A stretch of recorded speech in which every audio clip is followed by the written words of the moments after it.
63세 초등학교 교사, 뜻밖의 소비를 끊었다. 연금보다 강력했던 조용한 재정 안정 비밀. 이제 연금도 나오는데 뭐가 그렇게 불안해요? 많은 분들이 이렇게 말합니다. 하지만 막상 은퇴를 앞두거나 이미 은퇴를 경험해 본 사람들은 압니다. 연금이 들어와도 마음이 편해지는 건 아니라는 걸요.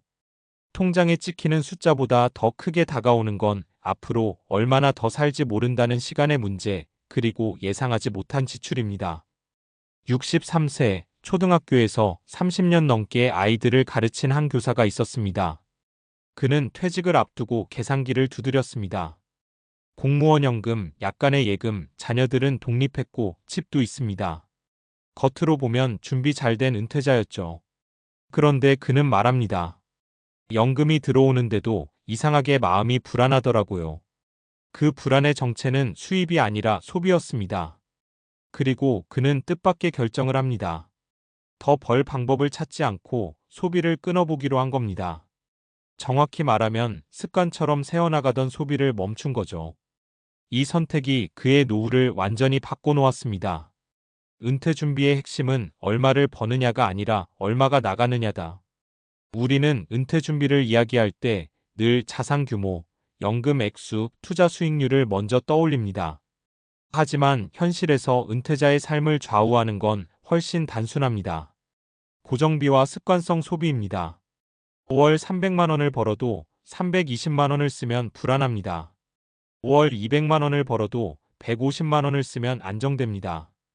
63세 교사 김 선생 가명은 그걸 뒤늦게 깨달았다고 합니다. 나는 큰돈 쓰는 사람도 아닌데 왜 항상 빠듯했을까 생각해봤어요. 답은 간단하더라고요. 매달 당연하게 나가던 돈이 문제였어요. 매달 자동 결제되는 OTT 4개, 습관처럼 가던 대형마트 장보기, 퇴직 후 더 자주 가게 된 카페, 의미 없이 쌓이던 건강식품. 하나하나는 110만 원 수준이었습니다. 하지만 합치니 60만 원이 넘었습니다. 연금의 20%가 별 생각 없는 소비로 사라지고 있었던 겁니다. 그는 결단을 내립니다. 딱 3개월만 소비를 의식적으로 줄여보자. 그리고 놀라운 일이 벌어집니다. 사례 1 연금 280만 원, 그런데 100만 원이 남기 시작했다. 김 선생의 월 연금은 약 280만 원이었습니다. 예전 소비 패턴을 유지하면 항상 25만 270만 원을 썼습니다. 남는 돈은 거의 없었죠. 그런데 소비를 구조 조정하자 상황이 달라졌습니다. OTT 4개 한 개로 정리 월 3만 원 절감. 카페 주 5회 주 1회 월 20만 원 절감. 마트 대용량 충동 구매 중단 월 15만 원 절감. 자동차 사용 줄이고 대중교통 이용 월 10만 원 절감. 건강식품 정리 월 12만 원 절감. 이렇게 줄어든 금액이 약 60만 원. 그는 추가로 식비와 외식비를 의식적으로 관리하면서 총 100만 원 가까이 남기기 시작했습니다. 신기했어요. 버는 돈은 그대로인데 갑자기 부자가 된 느낌이 들더라고요. 이 100만 원은 다시 예금으로 쌓였고 그는 말합니다. 이게 연금보다 더 든든했어요. 내가 통제하고 있다는 느낌. 은퇴 후 가장 큰 공포는 통제력 상실입니다. 수입이 정해져 있고 나이는 늘어나고 건강은 예측할 수 없습니다. 그런데 소비를 조절하니 삶의 핸들을 다시 잡은 느낌이 들었다는 겁니다. 사례 2 소비를 줄였더니 오히려 삶이 단순해졌다. 58세에 명예퇴직한 박 씨가 겪는 퇴직 후 오히려 지출이 늘었습니다. 시간이 많아지니 외식, 여행, 취미 쇼핑이 늘어났죠. 퇴직했으니 이 정도는 써도 되지 않나 싶었어요. 그런데 2년이 지나니 불안이 밀려왔습니다. 예상보다 저축 속도가 빨랐기 때문입니다. 그는 소비를 끊기 시작했습니다. 대신 대체 활동을 만들었습니다. 카페 대신 동네 도서관, 유료 헬스장 대신 공원 걷기, 쇼핑 대신 중고 거래로 순환 소비, 해외여행 대신 국내 한 달 살기. 그는 말합니다.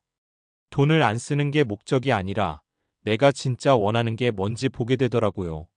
소비가 줄어들자 생활이 단순해졌고 인간관계도 정리됐습니다. 돈 쓰는 만남이 아니라 시간을 나누는 만남이 늘어났습니다. 은퇴 후 삶에서 중요한 건 화려함이 아니라 지속 가능성입니다. 소비를 줄이는 건 궁핍해지는 게 아니라 삶을 가볍게 만드는 과정일 수 있습니다. 사례 3자녀에게 손 벌리지 않겠다는 다짐. 65세 정년 퇴직한 이 선생 가명은 이런 말을 했습니다. 나는 우리 애들한테 용돈 받는 부모는 되고 싶지 않았어요. 그는 연금이 있었지만 의료비와 예기치 않은 수리비가 겹치며 몇 번이나 자녀에게 도움을 요청할 뻔했습니다. 그때 느낀 감정은 자존심 상함이 아니라 의존의 시작에 대한 두려움이었습니다. 그는 소비를 점검했습니다. 보험 리모델링, 사용하지 않는 창고형 회원권 해지, 큰 평수 아파트 소형 평수로 다운사이징, 자동차 2대 1대로 정리. 다운사이징 이후 관리비는 절반 가까이 줄었고 고정비가 낮아지자 삶 전체의 긴장이 완화되었습니다. 연금이 많아진 게 아니라 내가 가벼워진 거예요. 이 말이 핵심입니다. 은퇴 안정의 본질은 수입 확대가 아니라 지출 구조 슬림화일 수 있습니다. 왜 소비를 줄이는 것이 연금보다 강력할까? 확실하다. 투자 수익은 변동성이 있지만 소비 절감은 바로 효과가 납니다. 위험이 없다. 원금 손실이 없습니다. 실패 확률이 거의 없습니다. 심리적 안정이 크다. 최소한 이 정도로는 살 수 있다는 기준이 생깁니다.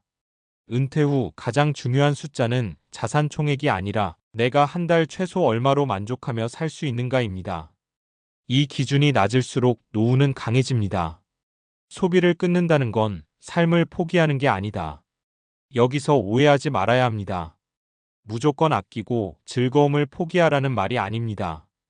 핵심은 이것입니다. 의식 없는 소비를 멈추자. 63세 초등학교 교사 김 선생은 이렇게 말합니다. 나는 이제 내가 쓰는 돈을 다 알고 있어요. 그게 제일 마음이 편해요. 은퇴 준비는 거창한 재테크 전략이 아니라 생활의 구조를 다시 설계하는 일일지도 모릅니다. 연금은 제도입니다. 하지만 소비 습관은 선택입니다. 제도는 바뀔 수 있지만 선택은 지금 당장 바꿀 수 있습니다. 조용하지만 강력한 재정 안정의 비밀. 소비 구조를 3개월만 점검해 보세요. 자동이체 내역을 모두 적어 보세요. 이게 나를 행복하게 하는가? 를 물어보세요. 줄인 돈을 따로 모아 보세요. 놀랍게도 많은 분들이 말합니다. 왜 나는 더 벌 생각만 했을까? 은퇴는 소득의 끝이 아니라 삶의 방식이 바뀌는 시점입니다. 63세 교사가 깨달은 건 이것 하나였습니다. 적게 써도 충분히 살 수 있다는 확신. 그 확신이 연금보다 강했습니다. 그리고 어쩌면 우리가 진짜 준비해야 할 은퇴의 모습도 거기에 있을지 모릅니다. 소비 절감과 삶의 질 재정 안정은 건강에도 영향을 준다. 많은 은퇴자들이 돈만 줄였는데 삶이 편해졌다고 말합니다. 그 이유는 단순히 통장 잔액이 늘어서가 아닙니다. 과학적으로도 소비 습관과 정신적 신체적 건강이 밀접하게 연결되어 있기 때문입니다. 과도한 소비는 스트레스와 연결된다.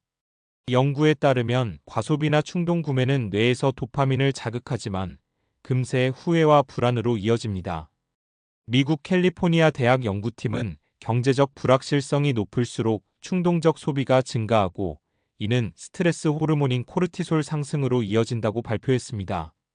즉, 소비를 줄이면 단순히 돈을 아끼는 게 아니라 스트레스 자체를 줄이는 효과가 있습니다. 소비 구조를 단순화하면 의사결정 피로 감소. 매일 뭘 사야 하지? 라는 고민은 작게 느껴지지만 장기적으로 정신적 에너지를 소모합니다. 하버드 대학 연구에 따르면 선택지가 많을수록 결정 피로 디시전 퍼티그가 쌓여 삶의 만족도가 떨어집니다. 자동 결제와 반복적인 쇼핑을 줄이면 은퇴자의 일상이 더 심플하고 안정적이 됩니다. 재정 안정은 신체 건강에도 영향을 준다. 경제적 불안은 수면 질과 면역력에도 직접 영향을 줍니다. 2022년 노인의 재정 안정과 건강 연구에서는 재정적으로 안정된 노인은 혈압, 체중, 만성 질환 관리가 유의하게 잘 되는 것으로 나타났다고 보고했습니다. 즉, 연금과 소비 절감으로 확보한 안정감이 신체 건강까지 개선될 수 있는 것입니다. 실천 포인트 소비 점검이 단순히 돈 아끼기만이 아니다. 김 선생이나 박 씨, 이 선생의 사례처럼 소비를 줄이는 행동은 단순히 돈을 모으는 방법이 아닙니다. 정신적, 신체적, 사회적 안정까지 연결되는 다층적 효과를 가져옵니다. 정신적 통제감 회복, 불안 감소, 행복감 증가. 신체적, 경제적 스트레스 감소, 혈압 안정, 수면 질 개선, 면역력 향상.